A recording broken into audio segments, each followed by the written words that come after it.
Hello, so I'm Fern and welcome to the first video on my YouTube channel. I make custom Funko Pops, and in this video I will be making a custom Resident Evil 4 Remake Leon Kennedy. So we're starting this one with a bit of a jump in progress. As you can see, I'm pointing at in the video. I have already done some because I didn't assume that I was going to start making videos right as I was making this one. My original plan was to start making videos after I made the Leon Pop, but I figured why not film it because I was already making it and I'd only done a little bit. So here we go. First, I had to tape his mouth because Rick Flag's mouth was scaring me. The mustache did not fit Leon at all, and I found it really threw me off when I was looking at it. As you could probably tell, that's why he's covered in washi tape and he looks like he's being held hostage, which isn't that far off from Resident Evil, but you know.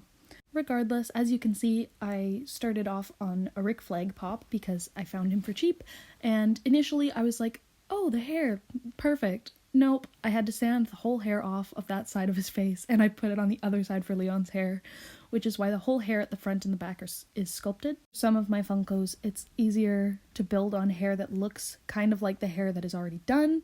I made a Leon Funko Pop a few years ago, and that pop is not at the same caliber as this one, but the hair was already on the right side, so I just had to shape it a little and paint it. I've been making these pops for about 4 or 5 years, I think. My first one was Connor from Detroit Become Human, and that one was on the base custom pop model from Funko, and it was not very good. And it ended up falling apart because the air dry clay I used was not very good. So now I use a different brand, I can't remember what it's called, but it dries and it stays much nicer, and I haven't had any problems with that one except for one pop. While I finished sculpting in the background, I wanted to talk a little bit about the Resident Evil 4 remake and things I loved about it and things I didn't love. There's not so much that I didn't love other than the regenerators. I think they were fantastic. They were much improved. I just hate them. They're horrifying and I never want to see them again, but I will the second I replay the game because that's coming in the near future. December, I played the original Resi 4 because I was preparing myself for the remake so I would know what the original had in it, because I hadn't done that for Resident Evil 2 or 3 because I started off by watching those as YouTube videos and then I finally bought my own console and I played those myself. And so for 4, I wanted to form my own opinions before seeing people be like, oh no, they took this out, or oh, they took this out. I wanted to see the original. I really loved it, it was great, and after playing the remake, I have honestly no qualms with anything major in the remake, as someone coming fresh to both of the games.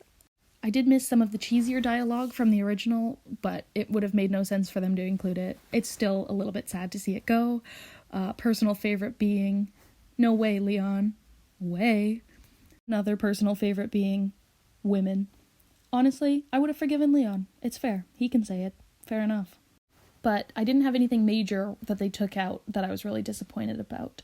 So from this point on, there will be spoilers, so be warned, spoilers for the remake. I really enjoyed that they kept in Ashley and her use of heavy machinery. I thought that was fantastic, and the way that they changed that scene was fantastic. I really liked that she just used the wrecking ball instead of Leon just smashing it or blowing it up. I thought that worked much better than her driving up some tunnel. Also thought that all of the sections with Luis were very, very much improved. I think he was an underrated character from the original, and I'm really glad that they gave him some more screen time because he deserves it, and he's great. As a side note, returning to things that aren't so great, the night section was horrifying. The nights are great, they did a good job on that. Nothing wrong with the gameplay. I just hate them. Again, scary. Didn't like it.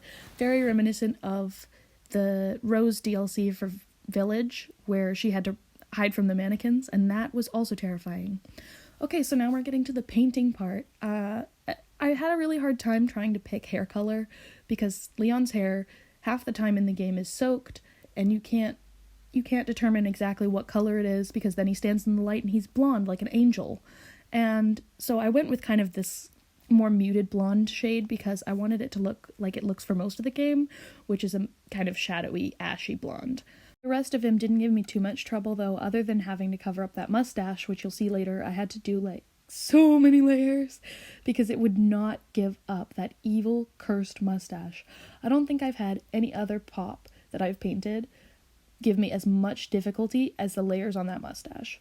I think the only other one possibly is when I customized an Ethan pop from Resident Evil Village, and I used a Chris Pratt / whatever his name is in Jurassic Park model for the base. I think those are the two that have given me the most trouble in general. In terms of materials, I use Daler Rowney graduate acrylic paints. They're not the highest tier paint, they're not the lowest tier paint, they're sort of closer to a beginner level without being the base level. And for the pencils that you just saw there, I use Prismacolor. I'm pretty sure they're the premier ones, but I haven't double checked. Also, this angle is very close and kind of awkward, but I had to get really close to the pop to make the eyebrows as straight as possible, so I had to crop out a lot when I was filming it. So as we approach the end of the video, I just wanted to mention that I'll be making more Resident Evil 4 pops with Ada, Ashley, Louise, and the wolf as a fun little bonus guy. So at some point, hopefully soon, I will be putting out more videos with those characters. Here Leon is before he gets the Mod Podge coat, and then here he is, as you saw him in the beginning of the video, all nice and shiny. Here's his little full body shot. And so yeah, that's the video, and thank you so much for watching. If you enjoyed, please subscribe. Thank you!